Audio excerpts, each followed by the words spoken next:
un aplauso a Jesús.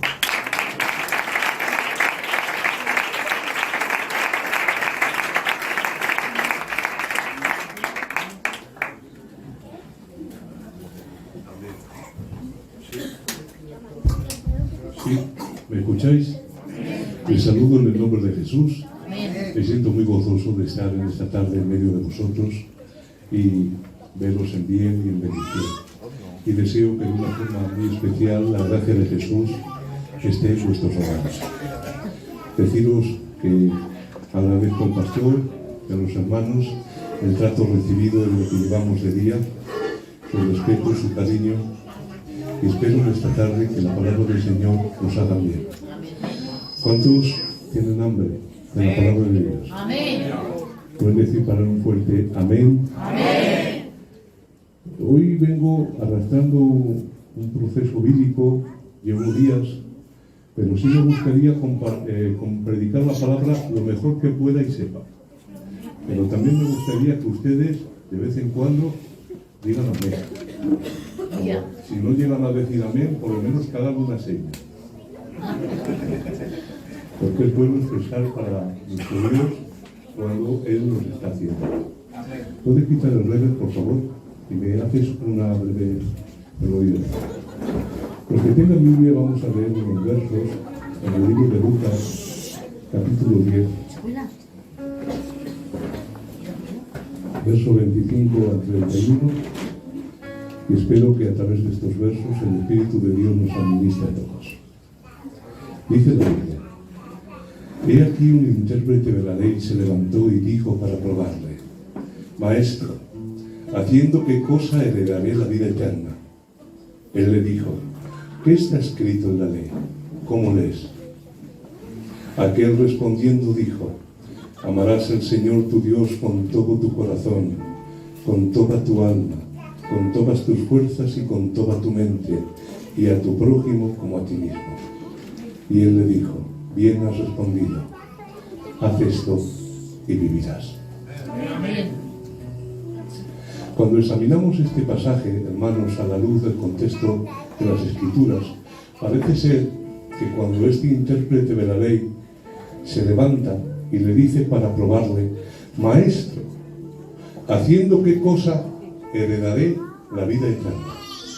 Parece ser que Jesús se extraña de que un intérprete de la ley le pregunte acerca de un tema que ya todos saben, pues ese era el corazón y el alma de la ley. Por eso le pregunta al intérprete de la ley: ¿qué está escrito? ¿Cómo lees? Cada mañana los judíos hacían una oración, también por la tarde en la sinagoga, y esta oración se denomina Shema, que es la primera palabra con la cual empieza el verso 4 del capítulo 6 del libro de Deuteronomio. Escucha, oh Israel, nuestro Dios solamente es uno. Amarás al Señor tu Dios con todo tu corazón, con toda tu mente, con toda tu alma, con todas tus fuerzas. Ese verso o ese añadido, y a tu prójimo como a ti mismo, no estaba en el Shema, pero al ser un maestro de la ley sabía que si excluía esa porción, a tu prójimo como a ti mismo, Jesús mismo se lo echaría en cara, y por eso dijo: y a tu prójimo como a ti mismo. Cuando Jesús escucha esta respuesta sabia y centrada del intérprete de la ley, le dice: bien has respondido, haz esto y vivirás. Pero el otro, dice la Biblia, queriendo justificarse, le dijo a Jesús: ¿y quién es mi prójimo? A diferencia de la primera pregunta, esta pregunta sí estaba bien hecha, porque era un tema de discusión en el pueblo de Israel en los tiempos de Jesús. La pregunta: ¿quién era el prójimo? Y según a quien preguntares de la nación, así te iba a responder. Si tú escuchabas o preguntabas a un judío normal y le decías ¿quién es tu prójimo?, te iba a responder que eran los compatriotas judíos como él, incluidos los prosélitos. Pero no estaban de acuerdo quién no lo era. Los fariseos solían excluir a aquellos que no eran fariseos. Para los esenios, todo aquel que no era un esenio no era prójimo. Es más, le llamaban hijo de las tinieblas. Una declaración rabínica de aquel tiempo, enseñaban ellos, no yo, que a todos los que no eran como ellos les llamaba heréticos, delatores y renegados. Y decía que se los arroje en una fosa y que no se los saque. Una máxima personal de aquel tiempo decía: se ha dicho debes llamar a tu compatriota, solamente a tu enemigo no tienes necesidad de amar. Entonces, cuando este hombre, queriendo justificarse, le dice: ¿y quién es mi prójimo?, esa pregunta estaba bien tirada, estaba bien hecha, tenía contexto en la sociedad judía. ¿Y cómo le responde el Señor? El Señor podría haberle respondido: pues mira, tu prójimo es esto o aquello, este o aquel. Pero el Señor no hace esto. Empieza a enseñar de una forma no directa, sino inductiva, haciendo que la persona se meta en el papel de una de las historias más hermosas y más preciosas de toda la Biblia. Y mirad lo que hace Jesús. Un hombre descendía de Jerusalén a Jericó y cayó en manos de ladrones, los cuales le despojaron e hiriéndole se fueron, dejándole medio muerto. Para los que están escuchando esta historia, esta parábola, no les extraña que en ese camino de Jerusalén a Jericó hubiese asaltadores. Porque era bien conocido que en esa época era un camino muy peligroso, lleno de ladrones y salteadores. Flavio Josefo, en las historias de los judíos, describe la zona como una zona desierta y árida, conocido escondite natural para los bandidos. El lugar y el camino era tan peligroso que hacia el siglo I de nuestra era se organizaban expediciones de defensa militar para los grupos de peregrinos que iban a Jerusalén para practicar las fiestas. O sea, cuando Jesús habla esta historia y dice: un hombre descendía de Jerusalén a Jericó y cayó en manos de ladrones, no les pareció ni algo raro ni algo extraño. Era algo habitual, normal. Y fijaos lo que dice Jesús: un hombre descendió de Jerusalén a Jericó. Quedaos con este detalle de esta historia tan maravillosa. Dice un hombre. Este hombre no tiene nombre, porque Jesús bien podía haber dicho: un judío descendía de Jerusalén a Jericó, o un romano, o un griego, pero simplemente dice un hombre. No se sabe nada más de él. Y cuando este hombre desciende y vienen los ladrones y los salteadores, dice la Biblia que lo desnudaron, le molieron a palos y le dejaron medio muerto. Con lo cual, este hombre sin nombre, sin identidad, no tiene señas visibles de poder ser identificado a través de su ropa. ¿Por qué es importante esto? Muy sencillo. ¿Os acordáis cuando Moisés, viniendo de Egipto, que venía huyendo, ¿os acordáis? Dice que vio las hijas de Jetro, como los pastores no las dejaban abrevar las ovejas, y viniendo él las defendió y permitió que abrevaran. Cuando las niñas van donde su papá, ¿qué mensaje dijeron? Un varón egipcio nos ha librado y ha permitido que abrevaran las ovejas. La pregunta obvia es esta: ¿de qué nacionalidad era Moisés? Era hebreo. ¿Pero por qué estas niñas dijeron un varón egipcio? Porque su ropa identificaba de dónde venía. Él venía de Egipto y llevaba ropa egipcia. Y claro, dedujeron que es un varón egipcio. Entonces, ¿qué vemos aquí? A un hombre sin nombre. Pero este hombre está desnudo. No puedes identificar por su vestidura si es judío, si es romano, si es griego, si es samaritano. No sabes quién es. Y aparte, está en tal condición que está casi medio muerto. Él mismo no puede identificarse. No puede decir: ayudarme. ¿A quién nos encontramos? A un hombre sin nombre, sin identidad, sin capacidad de saber quién es ni de dónde viene. Simplemente está medio muerto, tirado junto al camino. Segunda escena. Aconteció que descendió por ese camino un sacerdote y viéndole pasó de largo. Asimismo un levita, llegando cerca de aquel lugar, viéndole, pasó de largo. Este también es un detalle importante. En los tiempos de Jesús había aproximadamente 50.000 sacerdotes con capacidad de ofrecer sacrificio en el templo. 50.000. Había hombres descendientes de la casa de Aarón que empezaban su ministerio a los 30 años y se retiraban y jamás habían servido en el templo. Por eso dice la Biblia que el padre de Juan el Bautista, Zacarías, le cayó en suerte servir al Señor en el templo, porque era por suerte. Entonces, ¿qué pasa? Te tocaba en suerte, ibas a Jerusalén, servías y después volvías a tu casa. Pero al ser el suerte, nadie sabía a quién le iba a tocar. ¿Lo entendéis, verdad? Te podía tocar hoy, como dentro de 20 años, como nunca. Pero igual te tocaba mañana. Entonces, ¿qué pasa? Pues muy sencillo. Todos los que estaban dispuestos para servir a Dios en el templo estaban a expensas, a la espera de que les tocara en suerte servir, porque era un honor grandísimo que te tocara en suerte servir en medio de 50.000 personas, que Dios te tocara a ti. Aleluya. Entonces, ¿qué pasa? Que los que estaban esperando este honor, este privilegio, no podían vivir muy lejos del templo. Pero resulta, no sé si lo saben y si no se lo recuerdo, que Jerusalén está a 750 metros sobre el nivel del mar. Y ahora lo vamos a entender. Ustedes saben que en Burgos hace mucho frío. Lo saben, ¿no? En Burgos hay dos estaciones. El invierno y la estación de tren. No quiero jurar que hemos visto en Burgos a pingüinos con chaquetas.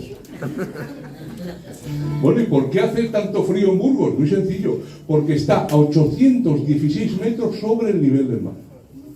Era algo parecido a Jerusalén. El verano es muy caluroso y el invierno es muy frío. Bastante frío. Pero ¿qué pasa? Que cerca de Jerusalén, a 30 kilómetros, había una ciudad que no estaba a 850 metros o a 750 metros, estaba al nivel del mar. Y era una ciudad cálida, de tal forma que se la llamaba la ciudad de las palmeras. Era algo parecido a Valencia, así al nivel del mar.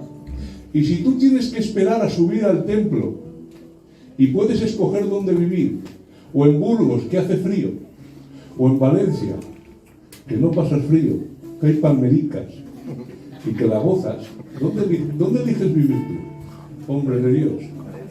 Por Valencia. Dijeron los sacerdotes y los levitas: ¿para qué vamos a morirnos en Burgos con el frío que hace, si podemos estar en Jericó, que es ciudad de las palmeras? Con el tiempo Jericó se convirtió en una ciudad donde empezaron a venir todos aquellos que podían entrar en la suerte para servir en el templo, tanto sacerdotes como levitas. Si les tocaba, simplemente eran 30 kilómetros de un paseo, pasaban de la cálida Valencia al frío Burgos, servían y después volvían a su casa. ¿Lo entienden, verdad? Cuando la Biblia dice un sacerdote descendía de Jerusalén a Jericó, es que probablemente había terminado su servicio a Dios en el templo. Y habiendo terminado, volvía a su casa, a Jericó, a su lugar de origen. ¿Y qué pasa? Pues que dice la Biblia que este hombre vio al que estaba tirado junto al camino y pasó de largo. Y también el levita había estado administrando a Dios en el templo, pero terminando su servicio desciende para ir a su casa. Y escuchad que este detalle es importante. Ven al hombre tirado junto al camino, le ven y se marchan. Mirad, hermanos,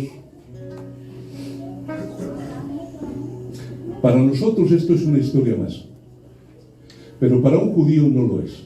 Para los judíos del tiempo de Jesús, escuchar esto era un shock. Y os voy a decir por qué. Porque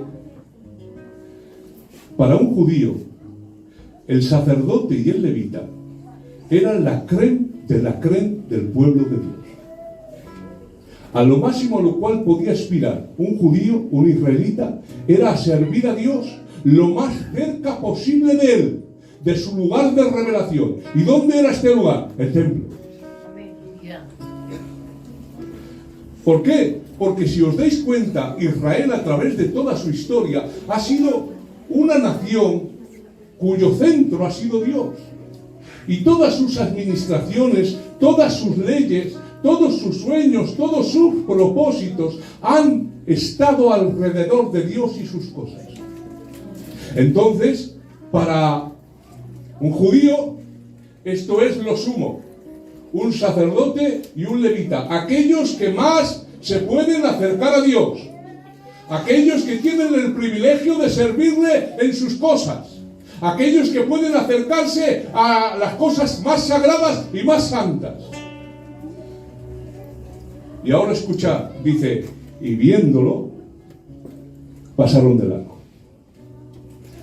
¿Qué pasa? Que alguno que está escuchando la parábola de Jesús se sorprende de que el sacerdote haga esto. Dice, chacho, ¿cómo lo deja tirado? Si es un hombre que sirve a Dios, es un hombre santo, ¿por qué le dejan tirado? Y dice uno que chanelaba un poquito. No mucho, un poco. Calla, que tú no chanelas, tú no sabes. Ya está escrito en la ley de Moisés, en el libro de Levítico, que el sacerdote no se puede acercar a cadáver, ni se puede aún contaminar, ni aunque fuera el cadáver de su papa o de su mamá. Entonces, normal, porque el hombre está tan mal herido, está medio muerto, que no da señales de vida. Se tenían que acercar mucho a él, y si se acercan, se contaminan, pierden la pureza ritual de la cual venían gozando de servir a Dios, de servir en sus cosas, y le ven ahí y dicen, no puedo tocarle. Y dice el otro, normal que no lo toque. Pero escuchad, he dicho esto, que para el judío que está escuchando esto, entiende un poquito más de nosotros el contexto. Y había al lado otro que chanelaba un poco más que el primero. Y dice, calla, que tú no sabes. La Mishnah y el Talmud tienen una discusión sobre estos temas. Y llegan a una conclusión. El sumo sacerdote, dicen, o un nazareo consagrado para Dios con un voto, no puede contaminarse tocando el cadáver de un familiar. Pero dice el Talmud y la Mishnah, pero sí, si es el cadáver de alguien abandonado. Y ahora dices, ¿y por qué? Porque si ha partido alguien en la ciudad, normalmente la familia realiza las exequias y le da el respeto debido a aquella persona que ha partido. Pero una persona que se encuentra un cadáver en el campo, en aquellos tiempos no había Cruz Roja, no había teléfonos, con lo cual si alguien tenía el drama de que le sucediera algo en un campo, podían pasar días antes de recibir ayuda, antes de que vinieran los familiares. Y hermano, ustedes saben lo que pueden hacer las bestias salvajes. Y claro, para esa persona que ha fallecido y para su familia, era un golpe muy duro. Igual pasaban 2 o 3 días y no podían recoger lo que tenían que recoger. Y cuando lo encontraban en pésimas condiciones. Por eso dice la Mishnah y el Talmud, un sacerdote o un nazareo consagrado para Dios no pueden tocar cadáver, ni aunque sea de un familiar, pero solamente hay una excepción, y es si encuentran a alguien abandonado. Si van de viaje y se encuentran con un cadáver abandonado, el sumo sacerdote puede contaminarse. ¿Y por qué? ¿Por qué puede hacer eso? Porque era más grande la misericordia que mostraba al fallecido y a sus familiares que la pureza y limpieza ritual. Y yo hubiera dicho amén. Al tratarse de un cadáver abandonado, se entiende que no hay nadie que lo entierre. Cuidar, en tal caso, a tal persona y darle sepultura eximía al sacerdote del precepto de pureza religiosa. Por lo tanto, para el que está escuchando la historia de Jesús, no hay excusa. Se están dando cuenta que ni el sacerdote ni el levita tienen ninguna excusa basada en la ley para pasar de largo. Y encima hay otra cláusula más importante, y es que no se trata de una persona muerta, sino de un hombre medio muerto, que si se hubieran acercado para tenderle la mano, podrían haberle recuperado. Para que lo entendamos en el contexto de lo que estoy predicando en la actualidad. Imagínate que vienes del mercadico, no sé si trabajáis aquí alguno en el mercado, venís con vuestro coche y de repente el coche empieza a echar humo y a salir fuego debajo del capó. Con el día que está haciendo, con lluvia, con frío. Tienes que parar en la cuneta y tienes que salir del coche porque mira, también. Ahora, como tú estás volviendo a tu casa del mercado, hay muchos que pasan también. Y ahora tú estás a la temperatura que haya, lloviendo, con el coche echando fuego, quemándose el cacho coche que tienes, con los 4 cachos de género del mercado que tienes, las 4 pesetas ahí, y tú ahí puesto. Y de repente, ¿quién pasa? El tío fulano. Cuando digo el tío fulano es el gitano de más respeto que te venga a la mente ahora mismo. El gitano, dices tú, este gitano es un gitano como tiene que ser. Porque para nosotros, nuestros ancianos, es lo mismo que para los judíos, los sacerdotes y los levitas. Lo más grande que tenemos. No digáis amén. Amén. Que Dios bendiga a nuestros ancianos. Amén. Porque para que lo sepáis, nuestro pueblo es patriarcal. Nos guiamos por nuestros ancianos. Amén. Que el Señor les cuide muchos años y les llene de sabiduría. Amén.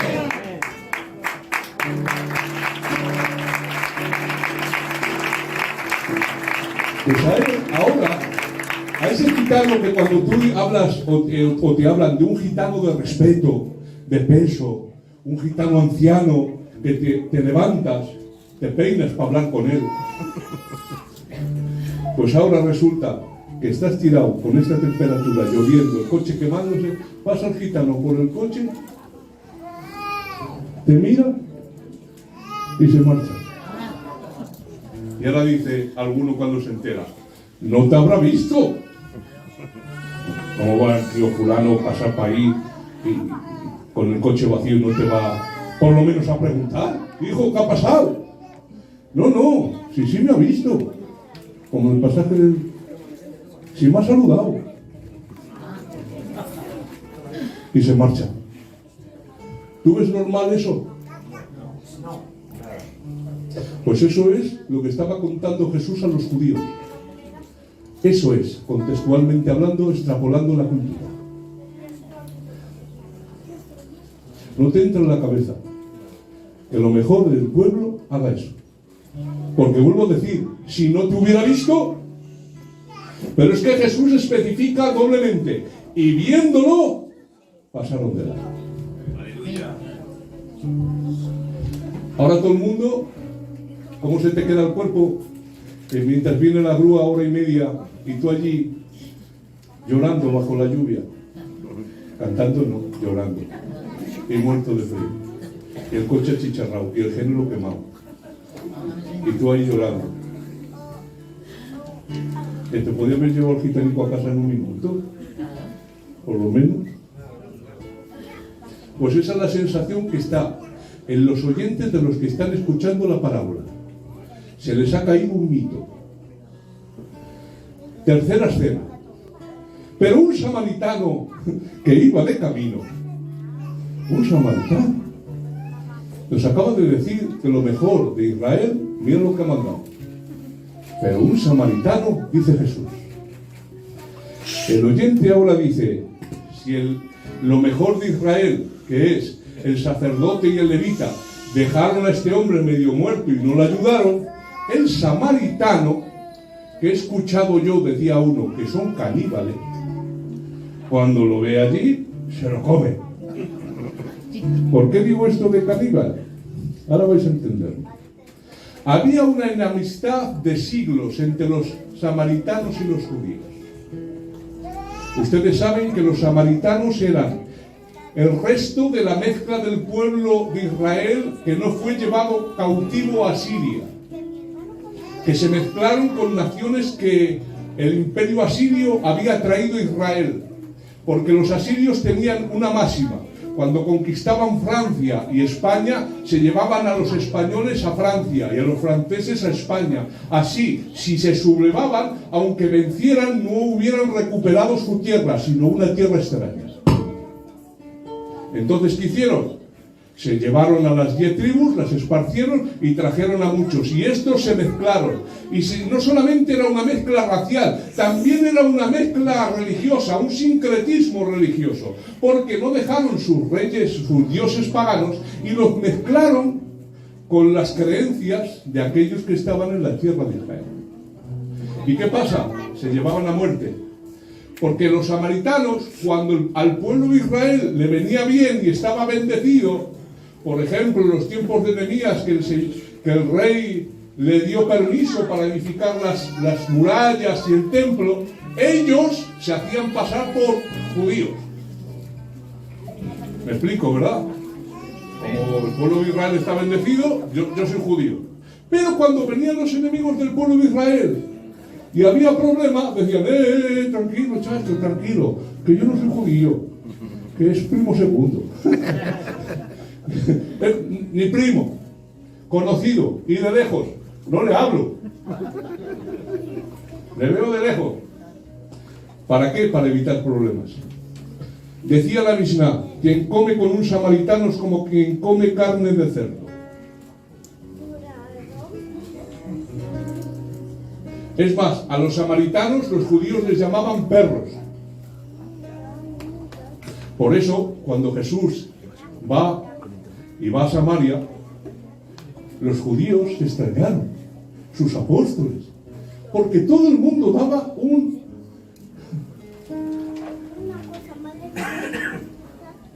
evitaban Samaria. Y dice Jesús, no, yo voy a Samaria. Y allí se encontró, usted me lo sabe, la historia de la samaritana. Cuando habla con Jesús, dice, me parece que tú eres profeta. Tenemos un debate teológico entre los judíos y samaritanos de siglos.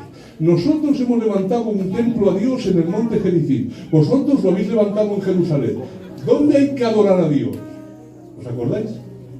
¿Quién tiene razón en este debate? ¿Quién es el verdadero pueblo de Dios? ¿Dónde se mueve Dios? ¿En qué templo Dios habla y administra? ¿Y lo tiene que decir el Señor? Dice en Jerusalén, porque la salvación viene de los judíos. Pero tiempo viene y tiempo es donde los que me adoran no me adorarán en Jerusalén ni en cualquier lugar, sino que me adorarán en espíritu y en verdad. Amén. Me parece que tú eres profeta.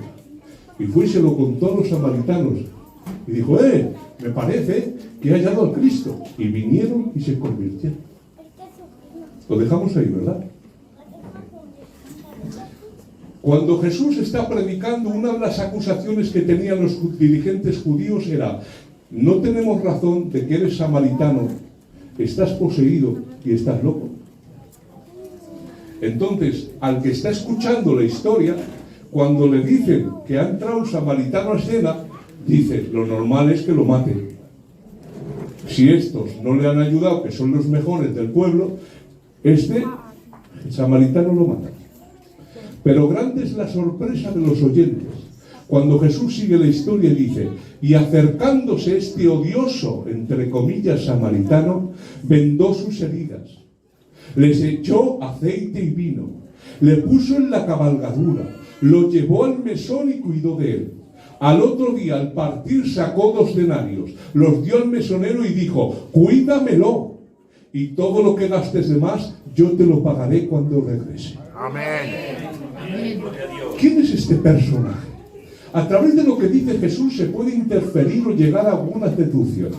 La primera es que este samaritano carga al herido sobre su propia cabalgadura, con lo cual se supone que este hombre sería un comerciante que llevaba sus mercancías consigo sobre un asno o un mulo y que él mismo montaba en un segundo animal.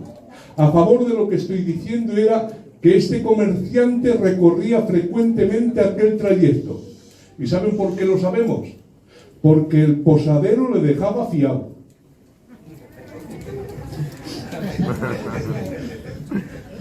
Tú no vas a emplear a los chinos y le dices, dame esto, dame y déjame fiados estos 1.000 euros.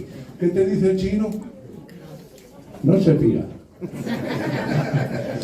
Pero si tú estás ahí durante años empleando y le coges 2.000 euros y dices, mira, dame esto, llévatelo, ya me lo pagarás. Primer detalle. Segundo, estaba en una tierra que odiaba a los samaritanos a muerte. Imagínate que tú estás en Francia y los franceses te odian a muerte. ¿Qué puede hacer que tú vayas a Francia?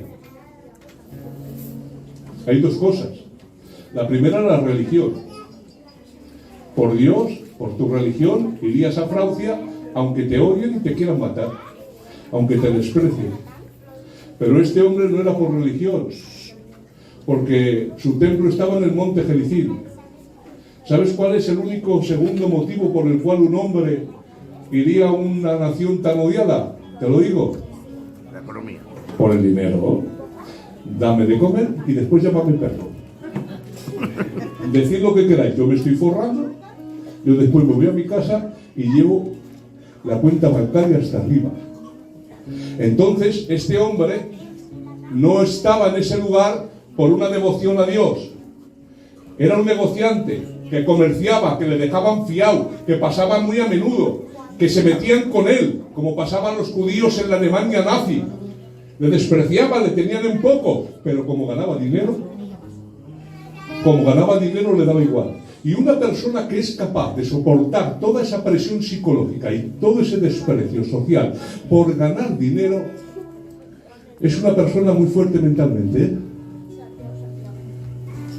Pero cuando ve al que está tirado junto al camino medio muerto, dice la Biblia, que este hombre que no tiene a Dios ni le teme, que ama el dinero y que es fuerte como un rinoceronte por dentro ante los desprecios de todos los que le rodean, cuando le ve, dice, se conmovió en su corazón. Hizo 7 actos de misericordia, se conmueve, se acerca, le venda las heridas, le echa aceite y vino, con lo cual gasta de lo suyo en un desconocido, lo monta en su propia cabalgadura, lo lleva a una posada y lo cuida. ¿Quién haría esto por un desconocido? Seguramente para él, al encontrarlo en ese lugar, diría o pensaría, será un judío más de los que me odian y desprecian. Pero al verle en esa condición, este hombre que solo amaba el dinero y no temía a Dios, fue movido a misericordia y lleno de compasión. Aleluya. Aleluya. Y no solamente hace esto, sino que hay empatía con el herido. Una empatía que no se puede reconocer en una persona que solamente ama el dinero y que no teme a Dios. Es un inconverso, no tiene al Señor. Pero cuando al día siguiente se levanta y tiene que seguir su camino, le da 2 denarios. Y escuchar la terminología que utiliza este hombre con el posadero. ¡Cuídamelo! Te lo voy a repetir otra vez. No dice cuídame. Cuídamelo. Amén. Y si gasta algo más de lo que te doy, yo te lo pago cuando venga. En los tiempos de Jesús, el estado de un día de una posada romana era de 0,008 fracciones de denario. Te lo traduzco al gitano. ¿Vale? Un denario, 1 euro. Pasar una noche en una posada judía en aquellos tiempos valía 8 céntimos. 2 días, 16 céntimos. ¿Cuánto le da a este hombre? 2 euros.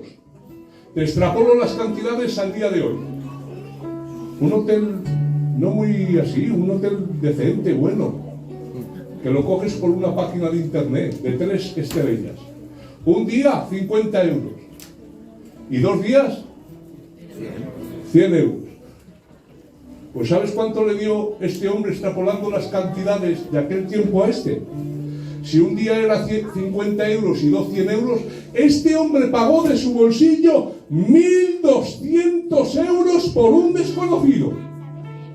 Y escucha, que le dice, toma 1.200 euros. Pero no que te se queda ahí. Si tú gastas algo más, cuando yo venga, te lo pago. Aquí estamos en familia, ¿verdad?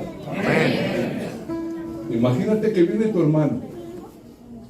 No tu hermano espiritual, tu hermano en la carne. Tu hijo. Y te dice, papá, digo yo que me dejes 1.200 euros. Mira, hijo, mira. 3 pasos al norte, 2 al noroeste, 3 al sureste. ¿Qué haces, papá? Vete de mi casa ahí. Te lo doy con GPS para que sepa para qué no te pones. Ahora me viene el niño, conforme están las cosas. Hoy mismo han ido a Hamburgo, para la gloria de Dios. Porque todo es para la gloria de Dios. Y ahora viene el niño, papá, así, pero así, dame 1.200 euros, se mueve más así. Te voy por la cabeza que tienes. Toma 5 euros y déjanos en paz. Pues si lo tenemos difícil, que es una lucha a muerte entre un padre y un hijo, un hermano, de que en estos tiempos 1.200 euros, saliendo de febrero, nevando, pues ahora tú extrapola esto a un desconocido, que no lo conoces, que no sabes quién es, que nunca lo has visto, que no sientes nada por él, simplemente has sido movido a misericordia. Y no solo eso, si gasta algo más, yo te lo devuelvo cuando venga. Si me dejáis ahora examinar la parábola. Amén. La examinamos un poquito a ver qué principios nos dan. Hemos expuesto la parábola para entenderla dentro del contexto judío y un poquito la actualidad. Pero si os fijáis, la parábola está mal hecha. No está bien diseñada la parábola. Porque hay 3 tipos de personaje. Está el sacerdote, el levita, y el tercero, el que ayuda, no tenía que ser un samaritano, tenía que ser un israelita. Y el mensaje ya está hecho. Esto tenía que ser una parábola antisistema. O sea, viene el sacerdote, ungido de Dios, y le deja tirado. Viene el levita, el que está en el coro, y le deja tirado. Pero pasó por allí una oveja, sin cargo, sin puesto, sin lugar, que no le mandan ni orar en el culto, y ve al que está tirado junto al camino, medio muerto, y movido a misericordia, lo ayuda. Ese es el sistema de la parábola. Es una parábola antisistema. Está diciendo lo que no ha hecho el pastor, lo que no ha hecho el ministerio, lo que no ha hecho el responsable, lo que no ha hecho el líder de coro, lo que no ha hecho el que está tocando el instrumento, lo ha hecho una ovejita desconocida. Con lo cual es una parábola antisistema que nos está diciendo menos cargos, menos chapas, menos posición y más vida cristiana.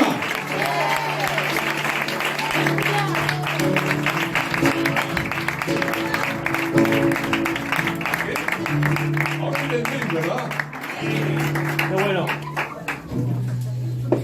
Ese tenía que haber sido el sistema.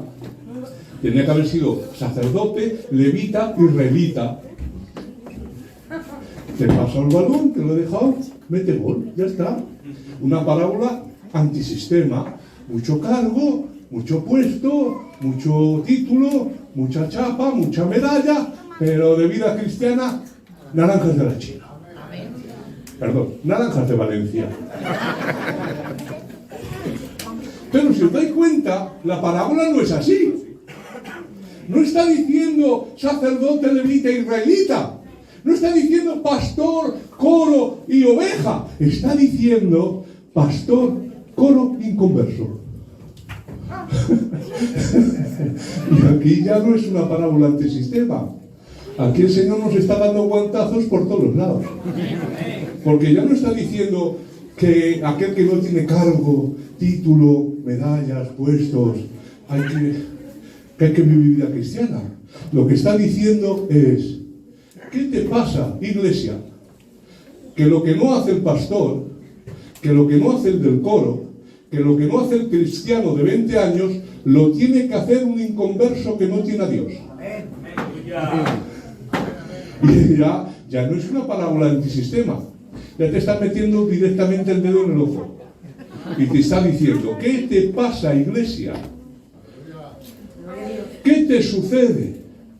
Que ya no es que lo que nosotros deberíamos hacer no lo haga el pastor, responsable, presidente, coro, instrumental. No, es que lo está haciendo los inconversos. Con lo cual ya no es una parábola antisistema.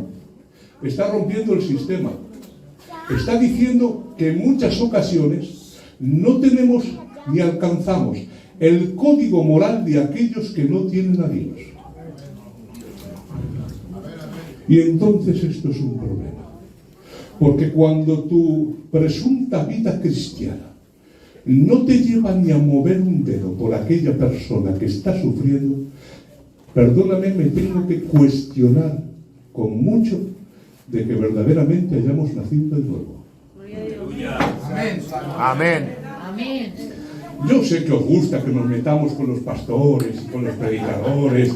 Hay un espíritu ahí morboso. Sí, dale, fuerte. Ay, qué bien lo has hecho. Pero conmigo, muchacho. No te metas conmigo, hombre. Que no soy tan malo. Si supiéramos verdaderamente lo malos que somos, el mejor de nosotros tiene un lobo dentro. Hablar mal de mí, porque si supierais verdaderamente cómo soy, hablaríais peor. Y ya no cogeréis. No somos tan buenos como damos a entender. Ni somos tan espirituales. Pero ¿no te has fijado la voz que ponemos cuando oramos? ¿No te has fijado? Pero si es un espectáculo. ¿Puedes hacer la música? Cuando dicen: hermano Raúl, ora. Oh, Padre, te doy gracias, Señor, porque en esta tarde estoy delante de tu presencia y disfruto de ti. Gracias, Señor, porque noto tus acaricias, el abrazo de tu espíritu, el ardez de mi alma y todo rojo.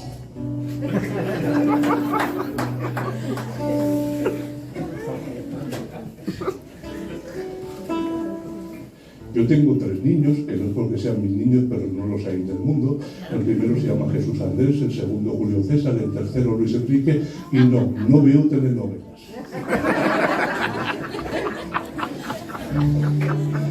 ¿Te imaginas a mi niño pequeño, que estoy en casa viendo los resúmenes del fútbol, y me viene el niño pequeño y me dice: oh, Padre, te doy gracias, porque hoy has ido al mercado a trabajar para proveer para nuestra familia. Oh, gracias, Padre. Te ruego y te suplico que me des 1 euro para poder gastar en chunchis en el kiosco de la iglesia. Te lo suplico, oh Padre. Y yo escucho al niño hablar así. Y el niño: oh Padre. No soy muy de darles un cachete, pero de vez en cuando una detrás del cuello les quita muchas tonterías. ¿Tú es normal que mi hijo me hable así? Oh, padre.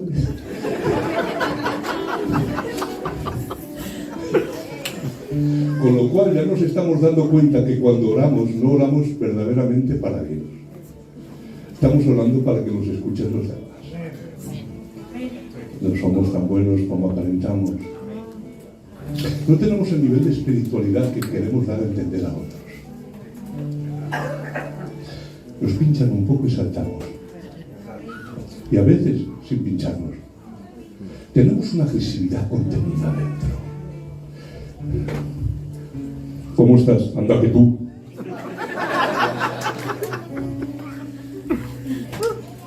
¿No te has dado cuenta que hay personas que están en tensión constante, en agresividad constante?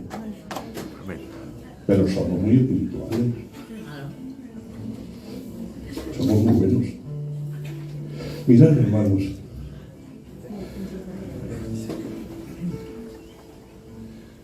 Hemos rebajado tanto el Evangelio. Lo hemos aguado tanto. Hemos distorsionado tanto lo que es la vida cristiana, que en muchas ocasiones no sabemos distinguir a quien ha nacido de nuevo de quien no.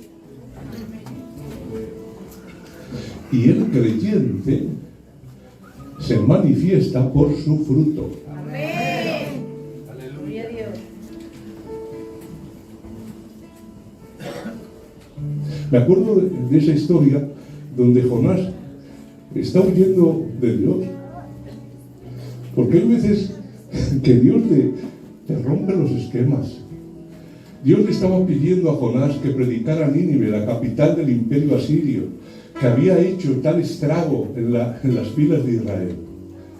Abría a las mujeres encintas, sacaba a los niños y los estrellaba contra las paredes. Mataba a los ancianos, mataba a los jóvenes. Y cuando Dios le dice a Jonás, oye, vete a esa ciudad y predica, dice Jonás, no me da la gana, no quiero, porque yo sé que eres Dios misericordioso, y si les predico, por menos de nada se arrepienten, y no me da la gana que se arrepientan, yo quiero que ardan en fuego y en ceniza, porque lo que han dicho a mi pueblo no tiene nombre. ¿Y qué hace Jonás? Se mete en un barco y se quiere ir a Tarsis, que algunos expertos se creen que podía estar por España. Y cuando está en el barco, se mete en la bodega. Y escuchad, empieza a levantarse tal tormenta que el barco se hunde. Los navegantes que viven de eso intentaban por todos los medios salvar el barco, pero no podían. Y empezaron a clamar a sus dioses. Sí, cada uno a su dios. Dioses falsos, dioses mentirosos, pero clamaban según la fe que tenían. Hasta que el capitán del barco baja a la bodega y ¿a quién ve ahí? Al profeta del Dios verdadero durmiéndose en la siesta. Durmiéndose en la siesta mientras el barco se hunde. Y ahora va el capitán y dice, pues esto no es normal. Le pega patadas a los riñones y dice, ¡despierta! ¡Clama a tu Dios! ¡Clama a tu Dios que nos morimos! O sea, el barco se está hundiendo. Cada uno clama a su Dios. Y el que tiene el Dios verdadero está metido en la bodega, escondido y dormido. ¿No será esto lo que está pasando con la iglesia hoy en día? El mundo se está hundiendo. No diréis amén. El mundo se está hundiendo. Se está corrompiendo. Hay filosofías e ideologías que están destruyendo los hogares, la familia, la nación. La economía cada vez va peor. Hay temores de que haya una tercera guerra mundial entre la OTAN y Rusia. El mundo hoy en día está en una crispación constante. Hay miedo, hay temor, hay angustia. Cada vez hay más personas que no saben dónde buscar alivio. Y escucha, cada uno clama a su Dios. Las ONGs intentan ayudar. Los satanistas incluso hacen ayunos. Los testigos de Jehová buscan que la gente se convierta. ¿Pero qué está haciendo la iglesia? La iglesia no. La iglesia hemos encontrado una bodega muy sencilla, muy cómoda, donde nadie nos molesta, donde no decimos nada a nadie, donde no oramos y solamente queremos vivir una vida cada vez más clarilla. Pero tiene que venir el Espíritu Santo en esta tarde y darnos una patada, y digo bien, en los riñones y decir, despierta, clama a tu Dios para este barco no se hunda. Aplaude al Señor que es bueno.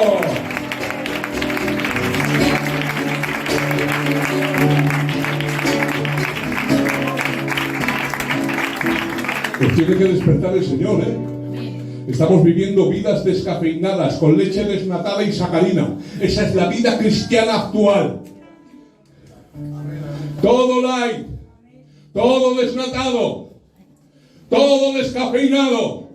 Un evangelio que no te exige, un evangelio de comodidad, un evangelio que no te conmueve, que no te confronta, un evangelio donde tú puedes vivir la vida como te va la gana. Y te voy a decir una cosa, no puedes vivir como te va la gana. Amén. Di lo que quieras, pero la verdad solamente es una, y es su palabra. Amén. Pues tocamos música y no bailasteis ni cantasteis. Os toquemos en leche y no llorasteis. Porque vino Juan el Bautista, que no comía, dijisteis, demonio tiene. Porque viene Jesús y come y bebe con los pecadores, comilón y bebedores. ¿Pero qué queremos? Viene un pastor que nos exige. No queremos eso. Queremos uno que no se meta tanto. Viene uno que es un pasota. Este no me gusta, porque este no hace las cosas como tiene que hacer. Viene uno que entra en la palabra. Este nos vuelve la cabeza como un bombo. Viene uno que no predica la palabra. Muchas historietas. ¿Pero qué queremos? No sabemos ya a quién hemos creído. Es tiempo de vivir la vida cristiana con frutos.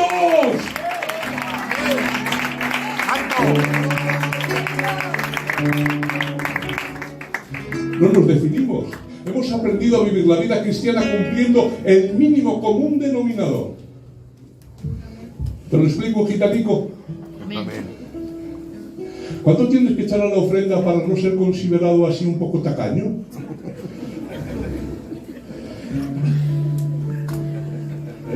¿Cuánto? Venga, a poner una cifra. Vamos a empezar más bajo. 10 céntimos. ¿Qué te parece si ves a alguien que echa 10 céntimos en la ofrenda? Lo que piensa. No echa 10 céntimos. Interpretad esto que digo como queráis. Bueno, vamos a subir un poco más. 50 céntimos. ¿Vienes? Y echas 50. 1 euro. Echas tu euro. Ya te sientes bien, Yo he cumplido. No es como el otro que echa 10 céntimos. Porque como tú cumples y el otro no, tú eres más cristiano. Pero resulta que cobras al mes 2.200 euros. Tienes 4 cultos a la semana. 4 por 4, le estás dando al Señor 16 euros de 2.200. ¿Qué le estás dando? Pero nos sentimos bien porque hemos aprendido a sobrevivir cumpliendo el mínimo común denominador. Lo mínimo exigible para que no chismen demasiado. ¿Cuántos cultos hay a la semana? 4. ¿Cuántos cultos tiene que venir un buen cristiano para ser considerado un buen cristiano? Y tú dices, 4. Los 4 no puedo, porque los 4 no se puede. 3. 3 de 4, un 75% está bien, estás sintiendo. Pero resulta que vienes 3, 6, 4, 7 días a la semana. O sea, faltas 4 días sin culto y 3 vienes. ¿No estás dando al Señor? ¿Cuánto dura un culto? 1 hora. 3 horas a la semana es lo que das a Dios. Y de verdad te crees buen cristiano. Y no faltas, y eres buen cristiano. Ya como estamos empezando a pensar, ya nos estamos dando cuenta que nos hemos acostumbrado a dar el mínimo común denominador. Lo justo para que no te cueste, pero no tampoco para que no me critiquen ni me cuestionen. Lo justo para que el Evangelio no sea molesto. Tranquilo, no seas un fanático. Con tranquilidad. Vale, llevas así convertido ¿cuánto? ¿5, 10, 15, 20 años? ¿Y cuál es tu vida cristiana? ¿Te extrapolo esto que estoy diciendo a una situación real? ¿Me dejáis? Amén. Un ejemplo gitanico que lo entendemos mejor. Amén. Dios no quiera. Imagínate que vas por la carretera y ves como un autobús lleno de niños, con el clima que hay, pasa por un puente donde hay un pantano y de repente se deslizan las ruedas traseras por el hielo, el conductor pierde el control y el autobús lleno de niños cae al lago. No hay nadie allí, solo estás tú. ¿Qué harías? ¿Te quedas mirando cómo mueren 30 niños? ¿Sabes nadar? No eres un gran nadador, pero sabes nadar. El agua está aproximadamente a unos 7 o 8 grados, con lo cual no puedes estar más de unos minutos antes de que te entre hipotermia. Pero estás viendo cómo 30 niños están muriendo, se están ahogando. Te quitas la chaqueta, te quitas los zapatos y te tiras al agua. Inmediatamente que te tiras al agua, logras sacar a un niño de allí. Lo sacas y lo dejas en la orilla. Enhorabuena.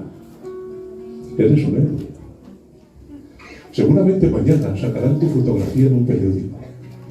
Has salvado a más gente que el 99% de toda la población de la Tierra. Has salvado la vida a un niño. Y encima, con el frío que hacía, en esa situación tan complicada. ¿Y qué haces tú? Te sientas allí, te duermes en los laureles y dices, es que si ni era un figuera.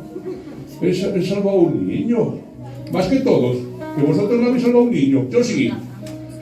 ¿Y qué haces? ¿Te sientas? Te sientas. Mientras hay 29 niños que se pueden morir. Te vuelves a tirar al agua. El frío cada vez es más fuerte. Sacas a otro niño. Lo llevas a la orilla. Cada vez te cuesta más. Cada vez estás más cansado. El frío ateriza tus músculos. Cada vez te cuesta más respirar. Pero ves a los niños que se están muriendo.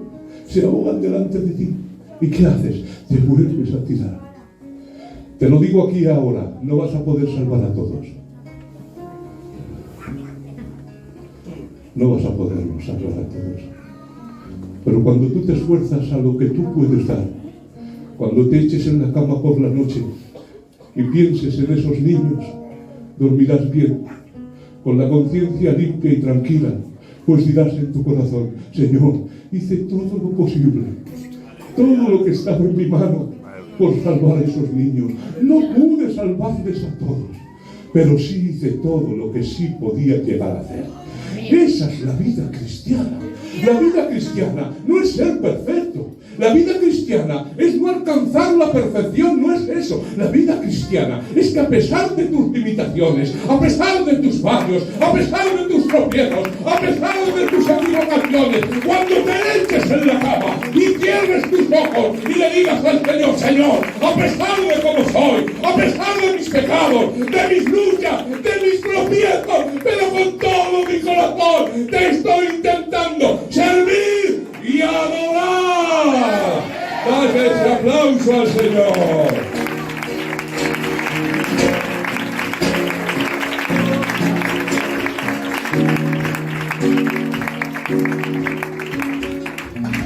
No somos perfectos y vamos a tener muchos fallos, pero tú sabes lo que es, lo que dijo Pablo. Mi gloria es esta, el testimonio de mi conciencia, que con sencillez y limpieza de corazón, cuando cierras tus ojos, podremos decir esas palabras.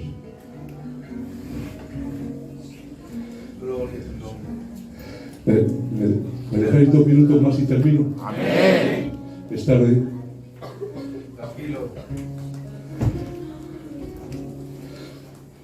Cuando los oyentes están escuchando la historia de Jesús, del sacerdote, el levita, el samaritano,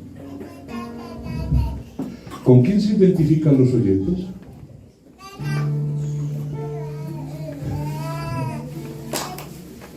Cuando te cuentan una historia siempre te identificas con alguien.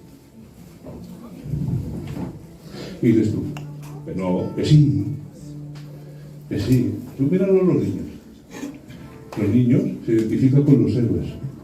Cuando salió aquella película Los Cuatro Fantásticos, donde Red Richards era Miss Fantástico, Sue Storm, la mujer invisible, Johnny Storm, la antorcha humana, Ben Grimm, la cosa.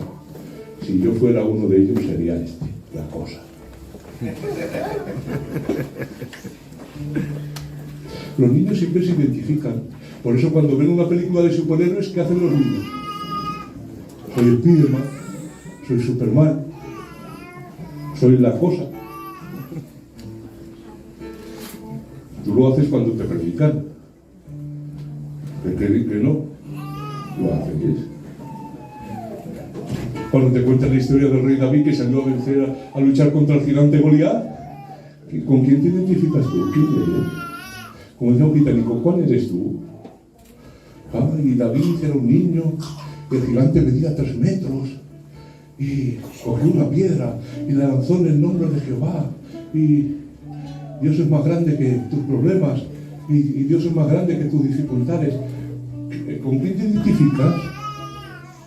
Con David, que tienes gigantes, que tienes problemas, y tú eres el pequeño David al cual Dios usa para vencer al gigante. Perdonadme, os estáis saltando toda la Biblia. Tú no eres David. Tú eres el pueblo que está escondido en las tiendas. David es Jesús.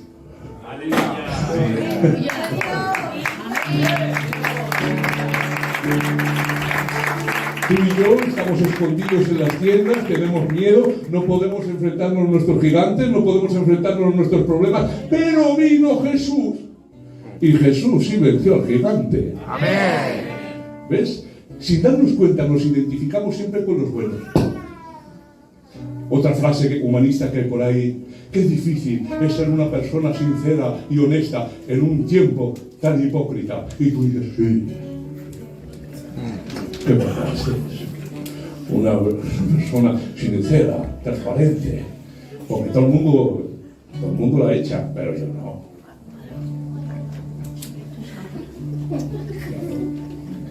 ¿No te das cuenta que siempre nos identificamos con los héroes? Siempre. Y siempre somos los buenos. Porque cuando tú escuchas la historia del samaritano, siempre eres el samaritano. Que lo has pasado mal, que estás hundido, que estás hecho polvo, que te han dejado tirado. Y sales, qué pocos samaritanos hay. Yo no voy a la iglesia, hay muy poco amor. Vale.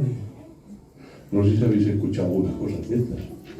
¿Por qué? Porque siempre somos los dolidos, los heridos, los que nos fallan, los que nos traicionan, los que no nos dan amor, no nos dan cariño, no nos dan atención. Siempre somos las víctimas. Y qué malo es volverse una víctima. Qué mala es la autoconmiseración, la autocompasión. El pobrecito yo. El siempre me pasa a mí. Mira lo que me ha pasado otra vez. Parece ser que los problemas tienen vez, como en la tienda. El 1, el 2, el 3, el 4. Y estoy solucionando el 1 y ya viene el 7. Siempre tenemos pena. Los oyentes también se identifican en la historia. Y el que está escuchando no se puede identificar ni con el sacerdote ni con el levita, pues han fallado.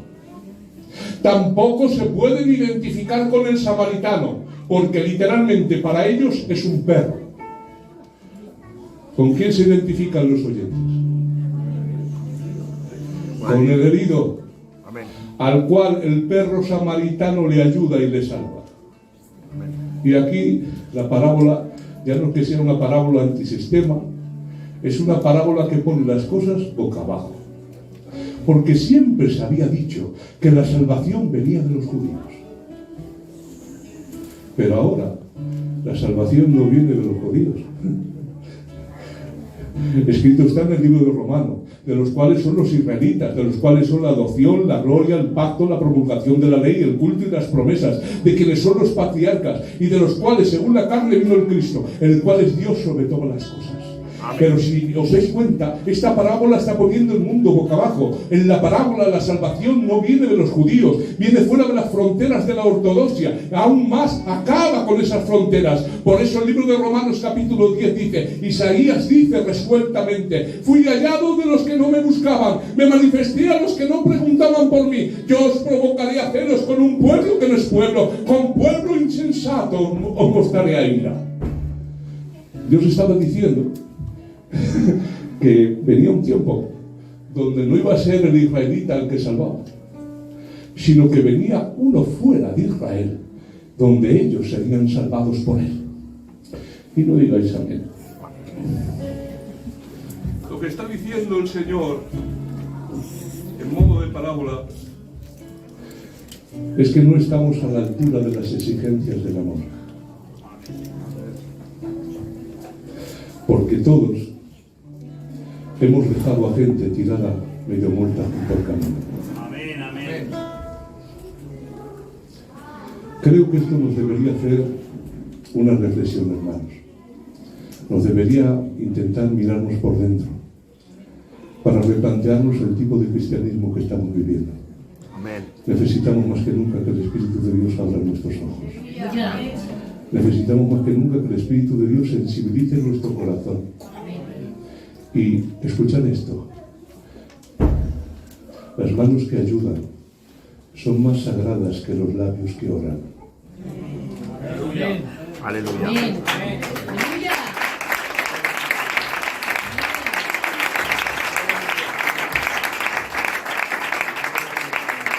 Hay algunas cosillas más, pero hasta aquí. Que Dios os bendiga, que Dios os colme de bendición. Gracias por escucharme con tanta atención. Un abrazo para todos y que Dios os bendiga.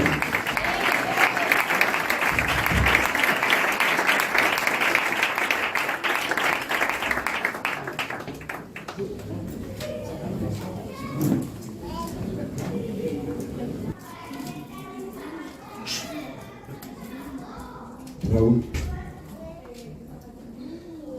No, que se callen.